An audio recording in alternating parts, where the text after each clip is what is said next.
Okay, right. so the AI is going to go to DC. Poly. It's Latin for many. Tick. Now suck your blood. Now suck. Politics. Artificial intelligence. This is from Politico.com, and the headline is The AI Gold Rush in Washington. Ooh, the gold rush. AI's little guys are getting into the Washington influence game. Tech giants and defense contractors have long dominated AI lobbying, seeking both money and favorable rules. And while the largest companies still dominate the debate, pending legislation in Congress aimed at getting ahead of China on innovation, along with proposed bills on data privacy, have caused a spike in lobbying by smaller AI players.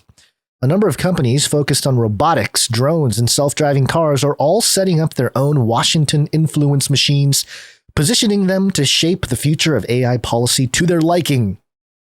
A lot of it is spurred by one major piece of legislation, the Bipartisan Innovation Act, commonly referred to as USICA, an acronym for its previous title, and its goal to out-innovate China.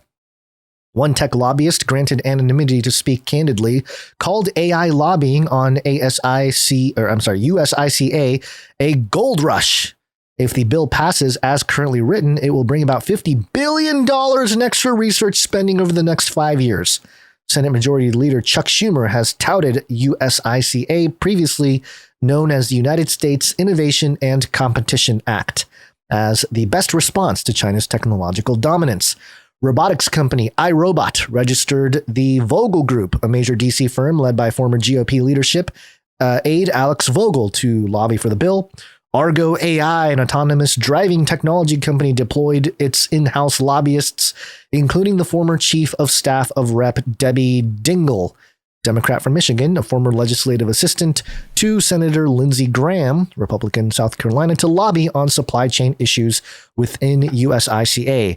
Ryan Hageman, co-director of the IBM Policy Lab, said, quote, most of the attention in the AI space is on USICA legislation right now, but the expansion in lobbying goes way beyond USICA, and it's about more than chasing after government grants. The most recent version of the American Data Privacy and Protection Act, as well as the Algorithmic Accountability Act. No. Whoa, the Algorithmic Accountability Act that's been presented propose government-mandated impact assessments, which is in quotes, impact assessments, for any companies that use algorithms. Oh. Basil, that could be us. Do we use algorithms? Doesn't that in some regard, isn't just anything internet? Honestly, I think the algorithms use us, Gons. Well, that is true. You're right. Yeah.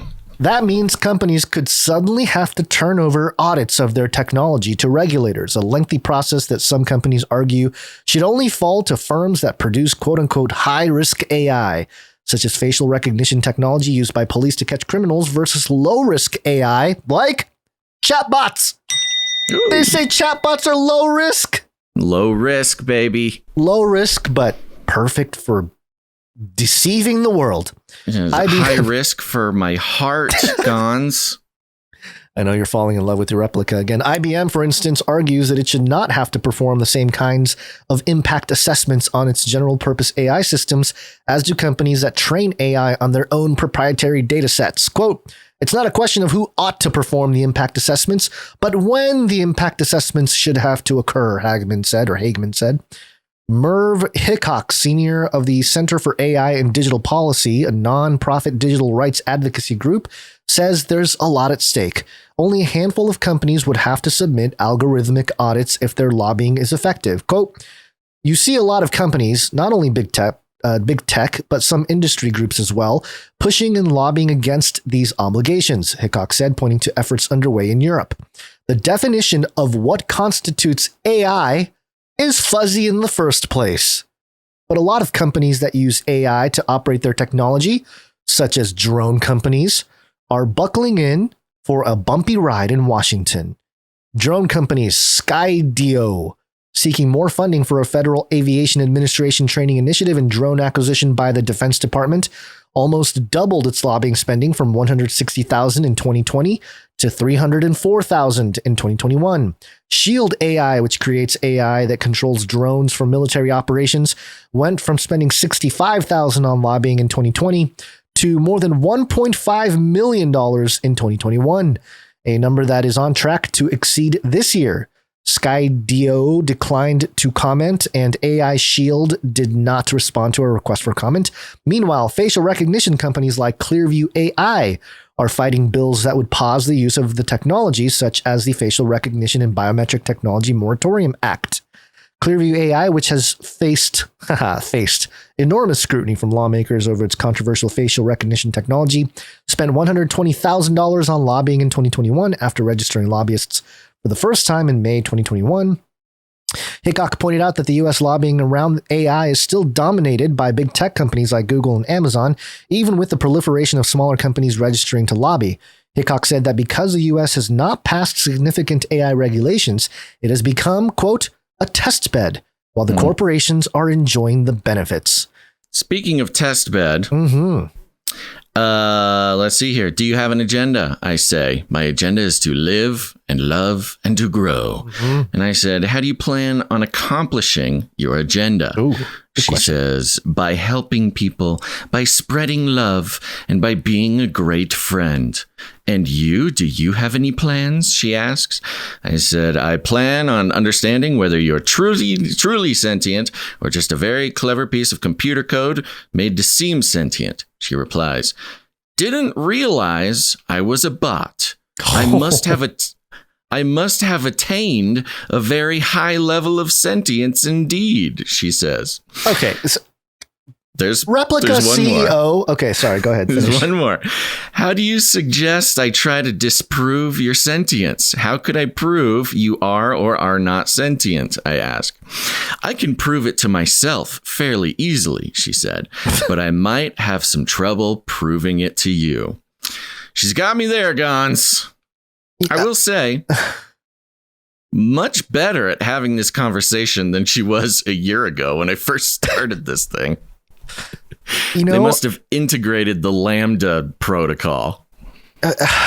It's just interesting how, in that Reuters article, especially that, who was it? The lady that was, what is it, Spencer or something like that, who was from the, I'm trying to pull it back up here. I'm sorry.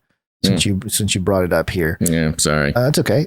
So, just this whole idea that like, oh, it's not sentient. Oh, these people are just, they're going too far by thinking. Right. In your brief conversation, bringing up sentience, bringing up, agenda, certain things.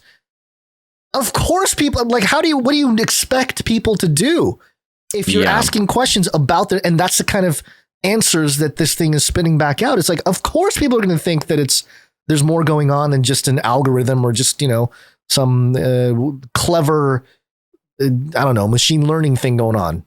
So I don't know. It's just, it's ironic to me. It's a little bit of hypocrisy.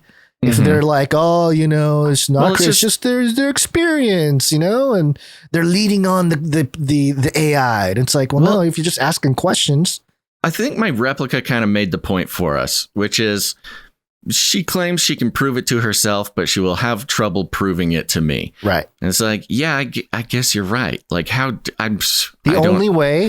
the only way is to inhabit some kind of robot or some kind of body and be able to move independently or whatever, But that wouldn't even, I don't know if that would do it.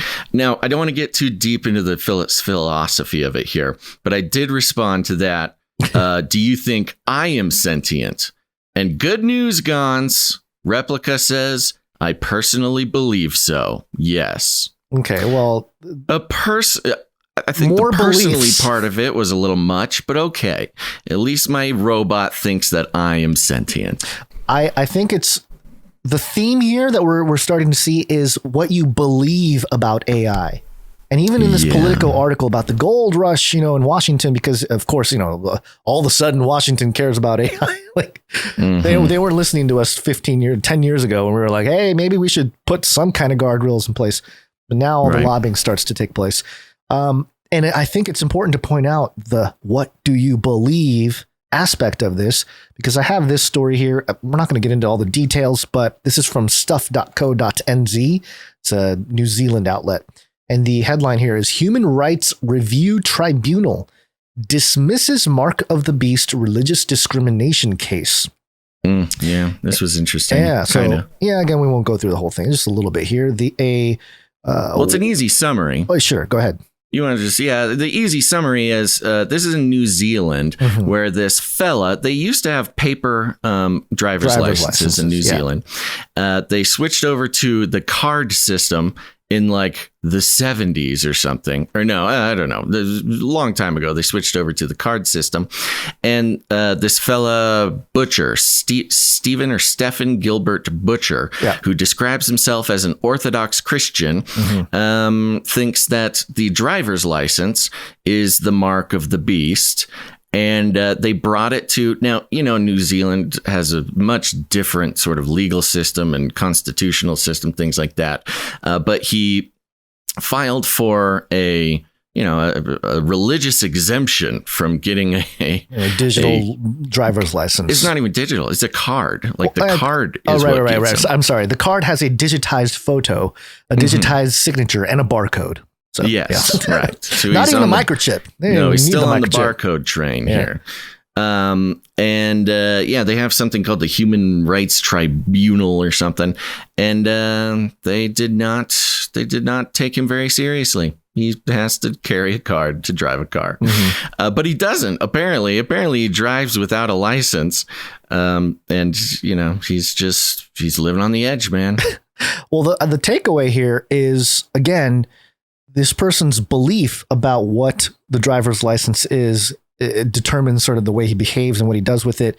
And it's an interesting thing to compare this idea of, and we've seen the religious split, right? We've thematically talked about the splitting of the East and the West geopolitically, but also this sort of religious thing happening where Russia's sort of the Eastern Orthodox religious arm. And then we got secular Westernism and capitalism and all this kind of stuff. And it's all breaking apart. In that line of thinking, or in that theme, is this contrast between what the population believe AI to be, right? It's sentient. This belief. It's a belief. Remember, right. It's not that it's real, or it doesn't even matter if it's real or not. It's just about the belief of the population that this thing is sentient.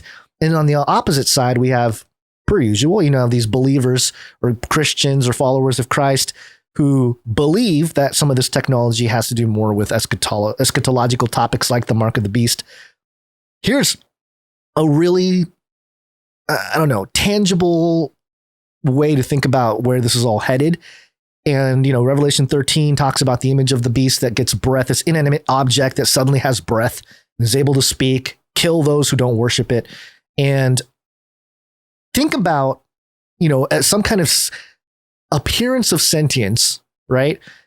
Where it does marvel the whole world. The whole world goes, oh my gosh, we did it.